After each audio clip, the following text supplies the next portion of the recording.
Alors prions pour Mike et ouvrons nos cœurs pour recevoir ce que le Père nous réserve. Merci pour Mike Gowan, son obéissance longue envers toi, sa fidélité dans le passé envers toi et son engagement total envers toi. Nous prions qu'à l'avenir, Seigneur, il continue de t'aimer et de te mettre en premier comme il a toujours fait. Ce matin, nous ouvrons nos cœurs pour te recevoir.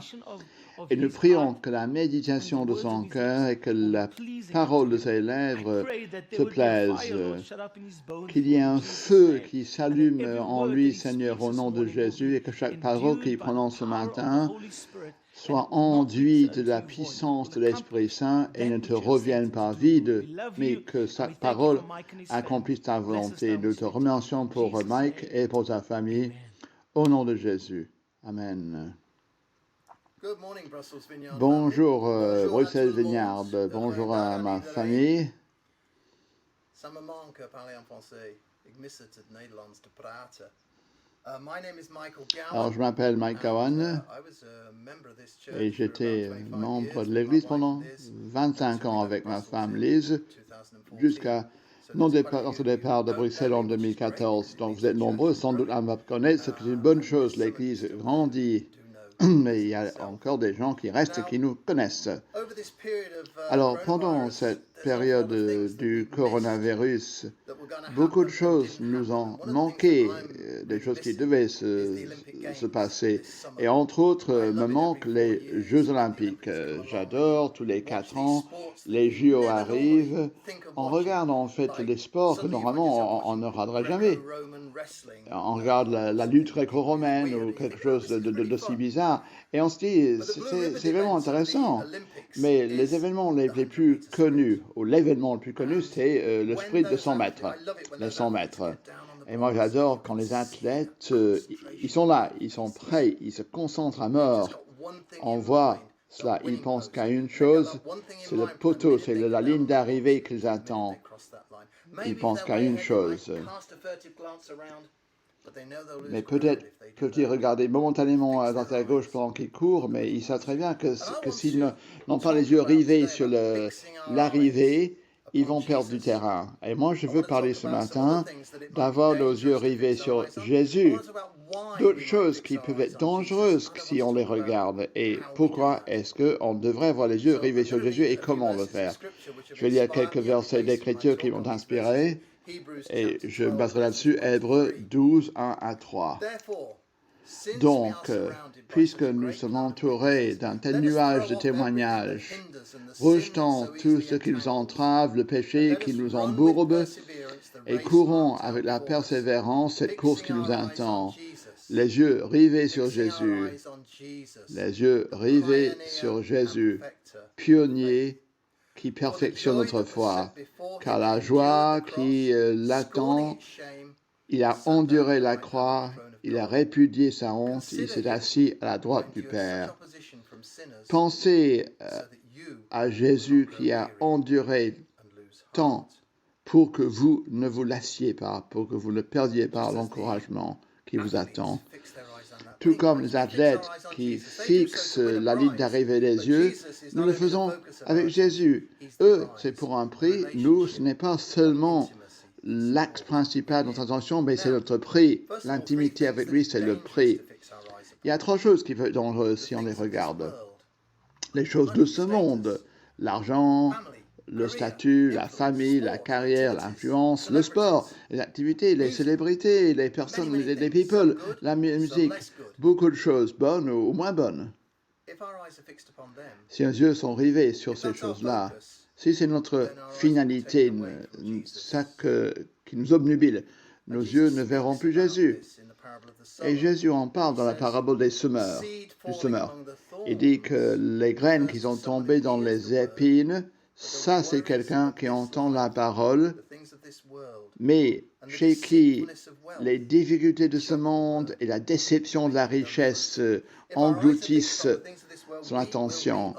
Si nos yeux sont rivés sur les choses de ce monde, nous ne porterons pas de fruits. Et l'argent, c'est un piège particulier. On dit que l'amour de l'argent, c'est la racine du mal. Il y a beaucoup de gens qui courent derrière l'argent et qui s'écartent de la I foi remember et qui tombent dans le malheur.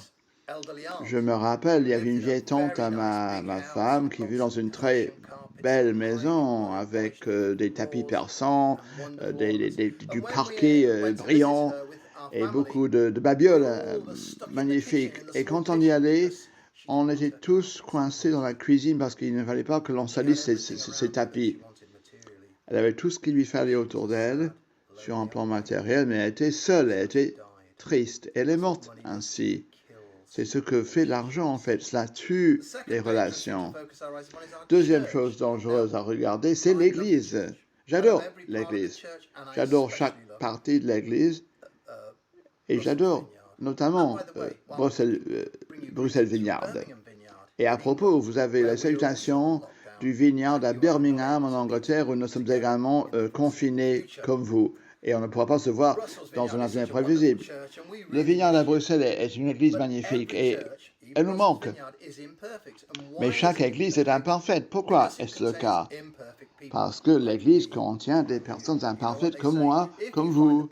Vous savez ce qu'ils disent, si vous trouvez une église parfaite, n'y allez pas parce que vous allez la gâcher, excusez-moi. Il y a des gens qui ont été blessés à l'église et qui n'y vont plus. Les blessures sont réelles, mais ils écoutent le mensonge du diable qui dit vous pouvez être un très bon chrétien sans faire partie d'une église. Ce n'est pas vrai. Parce que si vous en êtes ainsi, vous êtes comme un morceau de charbon. Quand vous êtes beaucoup de morceaux dans un feu, vous brûlez. Vous êtes au rouge. Mais si vous êtes tout seul, graduellement, si vous tombez loin de la cheminée, graduellement, imperceptiblement, le charbon perd sa chaleur et devient noir et froid. Et c'est ce qui se passe si vous vous séparez, si vous coupez d'une communauté chrétienne, d'une église. On lit dans la Bible, l'intention de Dieu, c'était que maintenant, par l'église, ses maintes sagesse soient connues aux autorités dans les royaumes célestes. Le vecteur qu'utilise Jésus pour ramener le royaume sur terre, c'est l'Église, il n'y a pas de plan B. Troisième chose qui peut être dangereuse, si on le regarde trop, ce sont les responsables chrétiens, les chrétiens importants qu'on écoute, qu'on regarde, parce que eux aussi sont imparfaits. Moi, ça fait plus de 30 ans que je suis j'ai des responsabilités dans une église et je n'ai jamais eu l'intention de faire mal à qui que ce soit. Mais je l'ai fait parce que je suis imparfait. Et parfois, j'ai pu m'excuser. Mais il se peut qu'il y ait encore des gens qui sont blessés à cause de moi, que je ne connais même pas. Que Dieu m'aide en fait à rectifier le tir, à réparer les dégâts. On a tendance à mettre nos responsables sur un pédestal. J'ai une histoire racontée sur nous, jeunes mariés, quand on est allé à une église, on était dans un groupe et on a eu une discussion chaude après un culte avec un autre couple. Si vous connaissez Lise, c'était difficile à comprendre, mais Lise et l'autre dame ont fini par s'engueuler à tue-tête, et je n'ai jamais vu une église se vider aussi rapidement. Après, l'un des adultes du groupe, il nous a dit, bon là, vous êtes vraiment tombé du piédestal aujourd'hui. Hein? Et elle a répondu de manière très sage, je n'aurais jamais dû y être en fait. Donc, si nous mettons nos responsables sur un piédestal, ils vont tomber. Si on les attend irréalistes, ils vont nous décevoir. Qu'est-ce que Paul dit lui-même, lui qui était l'un des meilleurs responsables? Et il dit de lui, qui est Paul?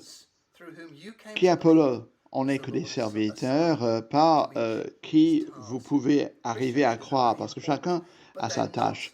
Les responsables chrétiens sont importants, mais ce n'est pas sur eux qu'il faut qu'on concentre notre attention, c'est Jésus. Donc les choses de ce monde, les églises, les responsables d'église sont des choses visibles, mais des choses provisoires, des choses passagères. Les choses de ce monde passeront, les églises montent, descendent, tombent, remontent. En 2 Corinthiens 4, on lit, nous avons les yeux rivés sur ce qui est visible. Non, en fait, je m'excuse, dit l'orateur, sur ce qui est invisible, car ce qui est visible est temporaire,